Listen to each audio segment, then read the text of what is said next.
The Chaos Dwarves are launching with one of the largest selections of mechanics we have ever seen, meaning you're never short on something to do to give you an advantage. Some would argue they have too many mechanics, making them especially intimidating to more beginner players, as they can be truly overwhelming until you understand everything. That being said, once you get everything on the go, especially the economy, they snowball into the late game with a ton of momentum once everything is working in their favour. In the early game, however, even if you understand everything, their economy can be a tough one to manage and take a fair few turns to get properly rolling and profitable. The Hellforge can also add to the early game struggle, as it can feel like a cage, locking you away from the majority of the roster before you have a lot of armaments lying around. Once you get to the point where you have a lot of them to spare, however, this cage disappears, and instead the same forge grants you all the units you could ever need, along with great buffs to go with the increase in capacity.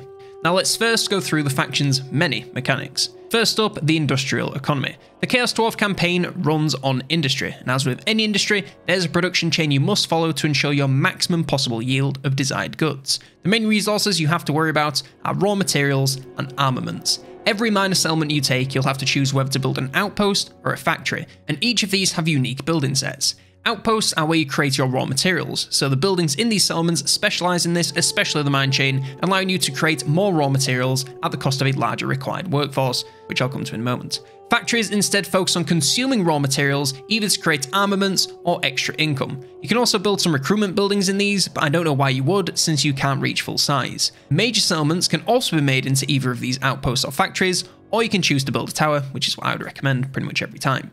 Towers can be instantly occupied at higher levels by spending increasing amounts of conclave influence. These are where you build your advanced recruitment buildings to the maximum level, as well as miscellaneous infrastructure buildings which grant bonuses to many areas of the campaign. Now this is all well and good, but industry needs workers, and that's where labour comes in. Labour is essentially your supply of the workforce in the faction, and each region has their own stockpile and workload, or how much labour they need to produce at full capacity. You can see this in more detail from the labour economy menu, which you can find next to your overall efficiency. From this menu, you can see every province you own at least a settlement in, the level of control, as well as the workload requirements, efficiency, and raw materials output. You can also choose to move your workforce around, so if one region is struggling and another has a large surplus, you simply take some out of one area and move them to another at the cost of gold proportional to the changes made. Now, this is all well and good, but how do you actually gain labour? It works essentially like the slavery mechanic from the Dark Elves. Post-battle, you'll capture a percentage of the casualties inflicted on the enemy army, which can be increased via skills and a post-battle option. These are then distributed to every province which is accepting new intake. They can also be gained via missions and raiding, or mechanics like convoys and the Tower of Tsar, both of which I'll come to later. They are then consumed over time because, let's be honest, working in a place like this probably isn't exactly good for your health. This passive consumption can be decreased by having high levels of control in your provinces, with high levels reducing this passive decrease and low levels massively increasing it. Sadly, a large labour population does negatively impact a region's control, so it can be quite a balancing act to keep things in the green.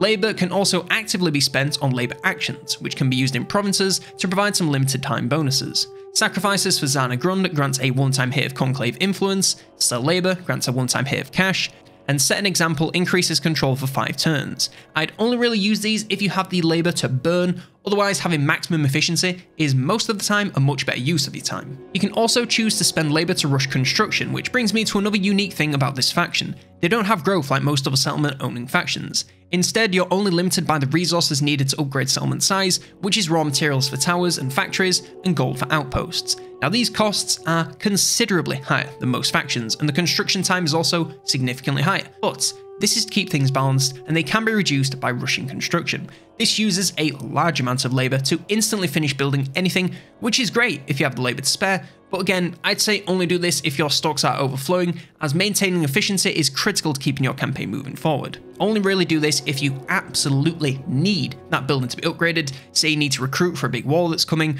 or you need to instantly build garrisons to keep a settlement safe. Our next mechanic is military convoys. Honestly, this one is more or less the same as the mechanic from Cathay, with the only real changes being that you can now trade gold or armaments in exchange for varying amounts of various resources. You can get gold, labour, and raw materials, so you can pick exactly what your faction is in need of.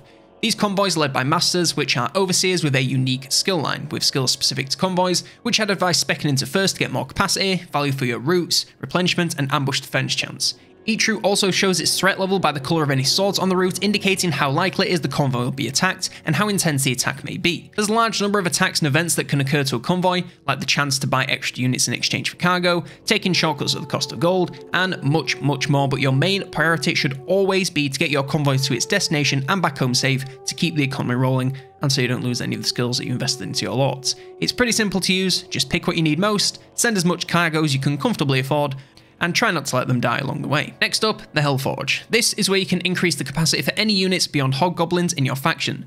To start out with, you have a very limited capacity of basically everything powerful, so once you get into the mid game, you're going to need to increase your capacity to compete with other factions. Now this is all done in the armory. This works similarly to the Beastmen in that you spend your currency, in this case armaments, to increase the capacity you have for fielding certain units. Now, it's not quite on a unit by unit basis for everything. Some are like that, such as the monsters and Kanai, but you also have groups, such as the war machines or bull centaurs.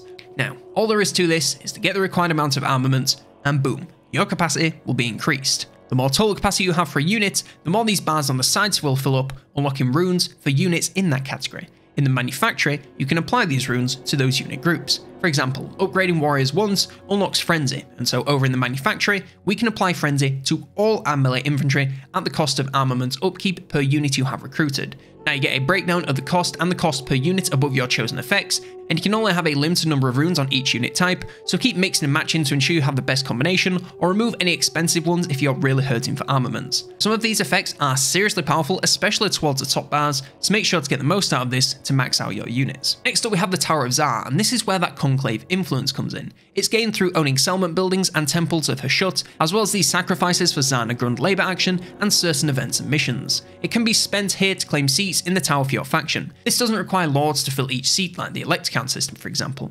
Instead, it just claims it for your faction, granting permanent rewards. These seats are separated into 4 tiers and 3 districts within those tiers. To begin with, you can only access the lowest tier, but upon any 2 districts being filled, not just by you, but by any faction, you can move up to the next tier. Filling a district will unlock more bonuses to any faction with seats in that district, so you are encouraged to claim something in each district to rack up as many bonuses as you can. For the first 3 tiers, these seats and districts will unlock you various bonuses to your factions, such as improved production of goods, army abilities, reductions to certain costs, and more. The final tier is incredibly expensive, but upon being claimed, instantly confederates 3 other Chaos Dwarf factions, including the 2 other legendary lords, allowing you to collect them all in one campaign. And don't worry, if the other factions have been taken out already, you'll still get the legendary lords, even if you don't get their lands and armies. Next up, we of course have Gorda's Backstabber. This is the legendary hero that is replacing a 4th legendary lord in this DLC, and I'm not going to give any opinions on that now due to legal reasons, so I'll just lay out all that he does and let you be the judge. Shortly after beginning your campaign, you'll receive a quest to maintain a total of 8 hobgoblin units. Once completed, Gordas will appear near your faction leader. He can either be used on the campaign map as an assassin, or put into an army, and judging by his skill tree, the latter is the intended use. He has an extremely generic tree with standard combat and campaign skills. Alongside this, he has the Stabbiest tree, which comes with several buffs for hobgoblin units, making them viable beyond just the early game. Aside from that, he's a very standard light combat hero, as we covered in the battle section. And lastly, corruption. Of course, since they're Chaos Dwarves, they love a bit of corruption, and their preference is undivided, which grants them control and replenishment in high concentrations. They suffer no penalties from having 0 corruption in their lands, however, so it's more of a nice bonus and deterrent for enemy corruption than something they need to actually survive. Of course, since they can take settlements, they have access to commandments. Masterful Architects reduces construction cost and the cost of rush construction, which of course great when you're building up your settlements. Military Doctrine reduces recruitment cost and increases recruit rank, which is of course great for building up armies. High Quotas increases income from refinery buildings and armament output. This is a good one to have on when you don't need anything else specific, since extra money and extra armaments, never a bad thing. And Billowing Smokestacks increases control and reduces the chance of a plague spreading. Ideally, you want to keep control high without having to rely on this, but if you're struggling, this one can be good in a pinch. Next up, the Research Tree. Their tree is separated into 3 sections which can navigate using these buttons on the side. These 3 sections focus on 3 areas of the campaign, the same 3 areas that were the districts in the Tower of Zar. Military, of course, has many sects focusing on upgrading units in all the usual ways, such as stat improvements, cost reductions, and rank increases, as well as some minor buffs to the Hellforge. Sorcery is a little bit more general, with a lot of text focusing on upgrading magic in the faction, as well as many general improvements such as control, commandment upgrades, and relation improvements. And finally, Industry, which focuses, of course, on the industry of the Chaos Dwarves, with many bonuses to the entire production chain, as well as their convoys mechanic to maximise income as much as possible. I would start out in Industry to get it going as quickly as possible to get a steady income of gold and resources for a stable foundation to your campaign. After this, I would go into military and spend some of your hard-earned armaments to upgrade your units and the units you're going to be recruiting in the next couple of turns to maximise their efficacy on the battlefield. Towards the endgame, you can honestly go wherever you want to take your faction, whether that's getting the most profitable industry you can, upgrading elite units, or enhancing your spellcasters. All of these later choices are strong picks, depending on exactly what you need and what you want. And finally, we'll go through the 3 factions of the Chaos Dwarves. First up, we have the Disciples of Hashut, who are of course led by Ashtagoth Ironhand. He's an expert at generating influence, so can maintain many seats in the Tower of Tsar at a rapid rate to grant his faction a range of advantages. Add on the increased control he has over his lands and the faster research, and he can very quickly get ahead of his fellow Chorfs. Despite his mechanical self, he actually prefers a company of beasts, making any Bull Centaur render units a lot tankier in his army. As well as this, his ancient age has taught him the secrets of cooking a good campfire stew, granting his army improved replenishment from the hearty meals. His faction starts in Uzkalak. For his starting units, he has 1 unit of Great Weapons Chaos Dwarf Warriors, 1 unit of Orc Labourers, 2 units of Orc Labourers, 2 units of Chaos Dwarf Blunderbusses, and 1 unit of Dual Axe Bull Centaur Renders, as well as a Bull Centaur Tauric hero. For the climate preferences, all 3 of these lords have the exact same climate preferences of everywhere being suitable. And for his victory conditions, he must destroy the Lamian Sisterhood and Krakadrak, as well as occupy, loot, raise or sack 35 different settlements. Following the starting war to its conclusion will get you control of the entire starting province and build a steady foundation for your industrial campaign. Keep growing your army once you build some Hobgoblin recruitment and move south towards the vampires. In both of my campaigns, they eventually force march their army near this mountain pass, so if you can catch them doing that and take out the army before it can do anything, that's going to give you a much easier time taking them out. Once the army is taken care of, take over their 1 settlement, and that's 1 faction down for the count. You might as well finish off this province too for some extra industry, so just walk through the orcs, continuing to grow your army with hobgoblins when possible to maintain power. Once these 2 provinces are under your control, it's time to move on to Krakadrak. You can either head straight north and take on all the Norscan and Chaos factions you encounter along the way, and you will need to make sure you fight along the way to meet your labour costs and keep growing your industry. Alternatively, you can head through the mountains to the west, taking out some Dwarfs and Greenskins before moving through some of the Empire and Kislev to reach your target. Whichever you choose, just keep expanding since you have climate preferences to spare and will always need more settlements to grow your industry. Once both factions are taken out, all you have to worry about is the settlement, and with your climate preferences you can go literally wherever you want, so just take your pick. Chaos in the north, Ogres and Greenskins in the east, Rats, High Elves and Vampires in the south, or Dwarves and Empire in the west. Next up we have the Legion of Asgorth, and they are led by Drazhua the Ashen.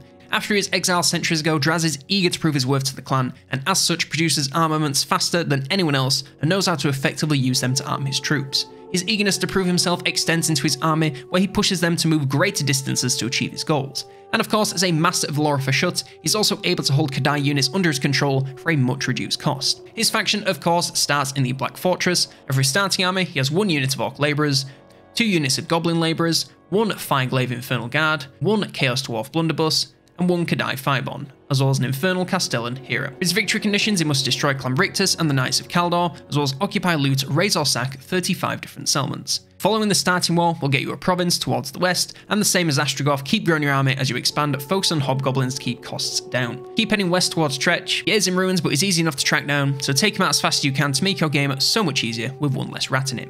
After he's been taken out, move south towards Imrik to get working on the second victory condition. He tends to expand quite aggressively, so use it to your advantage to take settlements he can't defend, with just weaker early game side armies. Taking on the man himself might be more of a challenge, just use the fullest and best army you can, and eventually you should be able to take him down.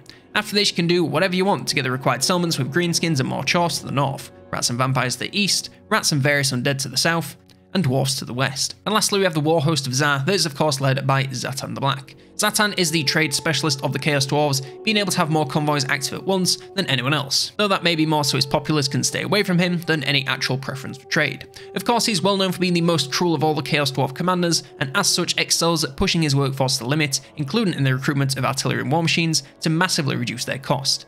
This carries over to his army, which gains increased recruitment capacity, no doubt, to meet his ever-increasing demands. He's also an expert in securing more workers to throw into his industrial machine to replace the ever-growing pile of bodies left in his wake. His faction starts at the Volary. For his starting army, he has 2 units of Chaos Dwarf Warriors, 1 unit of Hobgoblin Cutthroats, 1 unit of Chaos Dwarf Blunderbusses, 1 unit of Bow Hobgoblin Wolf Raiders, a Death Shrieker rocket launcher, and a Demonsmith Sorcerer of Fire hero. For his victory conditions, he must control the Turtle Gate, Dragon Gate, and Snake Gate either directly or through vassals and alliances, destroying the northern provinces, and the 35 settlements. Taking the starting war all the way to the end will actually get you most of 2 provinces this time, so for sure chase that down for an early bunch of XP and land. After this, you're going to want to build up your army as strong as possible with whatever you can afford because it's time to take over Cathay. While the gates don't start at max power, they're still going to be a bit of a challenge to take out, so build as much outside of the walls as you can to increase your power before starting your siege. Once you have one gate down, I'd instead focus on taking Cathay down from the inside and spreading from that one gate, rather than trying to get all 3 in one go. They're going to be some of the hardest sieges that you'll face, so now you have a way in, just take everything else and come back for them in the end. Now the victory condition is to take out the northern provinces, but initially the Imperial Wardens will own the gates, so you can cut your teeth on them and some other minor factions before taking on Meow if you want to build some power, or go right for her before she gets too strong, whichever you prefer. Just make sure you keep your way into Cathay secure, and keep your army topped up with healthy units, since everyone in here is going to come for your head. It'll be a challenge, but once Meow is taken care of, you can take the rest of it at your own pace to get those settlements and clear the gates when you have good, strong armies. And that's everything you need to know about the Chaos Dwarfs campaign, but we've still got videos on the Mirrors of Madness and a full review of this DLC coming next week, so subscribe if you want to see that. And if you're hungering for more Chaos Dwarfs content, then check out this video for my battle guide to the Dwarfs.